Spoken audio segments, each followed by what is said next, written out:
All right. Welcome to the press conference today. As your mayor, I would like to take a few moments and talk to you about the protest that is scheduled to happen in our community on Thursday at 5 o'clock p.m. this week. A couple things I wanted to go over with you. I fill a couple roles as your mayor.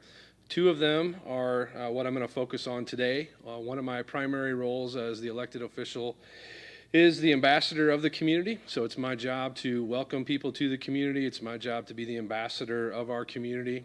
And I am also charged with public safety, the safety of our citizens, watching to make sure that we make good decisions to keep everyone safe. And the activity that will occur this Thursday falls under both of those.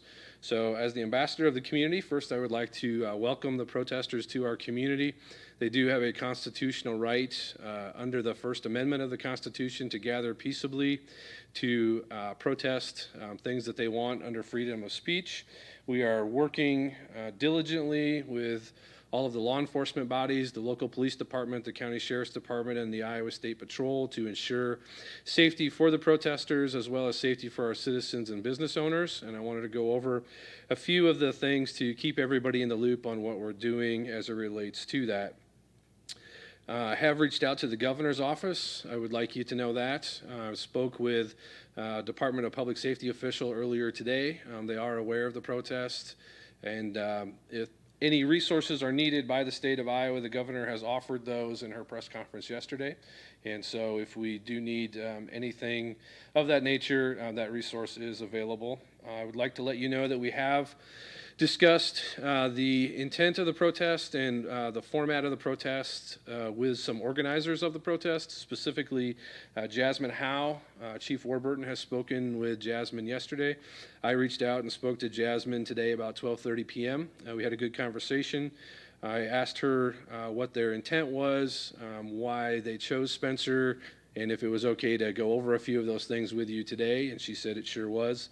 I would like to let you know that the conversation I had with Jasmine was very productive. I do believe that the intent of the activity on Thursday comes from a place of good-natured spirit to bring awareness to the incident that happened in Minneapolis and the general treatment of African Americans by police in general in this country, as you've seen on most of your media channels.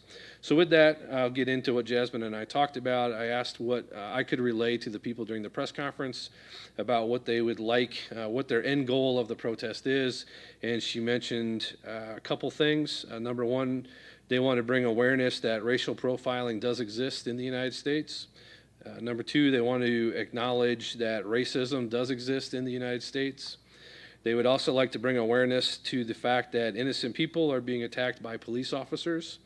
And they also would like to bring awareness to the fact that 3 of the 4 police officers are currently not in jail in the situation in Minneapolis. Jasmine said that they feel it is part of their responsibility to acknowledge that while many of these events happen in some of the largest communities in the United States of America, that they also happen in smaller towns across the country, and they would like to be the voice of the smaller community to bring awareness to here. I have had questions about if the 4 organizers live in Spencer. I believe 2, if not maybe 3 of the 4 have lived in Spencer at times in their life. They don't currently live in town, but they have resided in town, have interacted in town, have spent their money in town, and have worked in town, I believe. So they are very diligent about saying that they want this to be a safe event. Public safety is also important to them, as it is to me as the mayor. They do not want violence. They don't condone violence. They don't encourage violence. One of the organizers made clear that they're bringing their children with them. Then they would not bring their children to an event if they had planned to make it a volatile event. So the current plan, as stated on their Facebook page, and I reviewed it with Jasmine, I believe they'll gather at East Leach Park at 5 o'clock, and they will walk to either the courthouse or the police department. I'm not sure which first. I believe they'll go to both locations, and then they will come back to East Leach Park, where they'll have a bank of speakers and some other discussion as well. And so again, I'd just like to remind everybody that they do have a First Amendment right to organize. They do have a First Amendment right to protest. We anticipate there will be local people, citizens, of course, who will be participating in the event. There will be people from outside the community participating in the event. And as with any event in town, I would encourage all of our local citizens to be welcoming and to extend the courtesy of understanding and appreciating, where they're coming from on their viewpoint and helping to keep the peace as they protest and march. We have taken the steps to address every rumor that comes our way. We take every rumor very seriously. You've heard probably rumors of there's buses from Fargo coming, there's buses from South Dakota coming, there's buses from insert the name of the town coming. We've tracked every one of those leads down and have no reason to believe that those are credible. I'm not saying that those buses aren't coming. I'm saying that we have not been able to validate any of those rumors. And anytime we do hear something, we follow that up. I would also like you, as the citizens, if you do hear something or you do feel that there is a legitimate lead on something that could impact the community on Thursday night, please forward that information to City Hall, and we will do what we can to track that down. To the business owners that are along the march path, as well as just business owners in town, I know there's high anxiety based on what you've seen across the country. There's high anxiety based on actions that people have taken against businesses and business owners. We are bringing extra law enforcement presence into the community.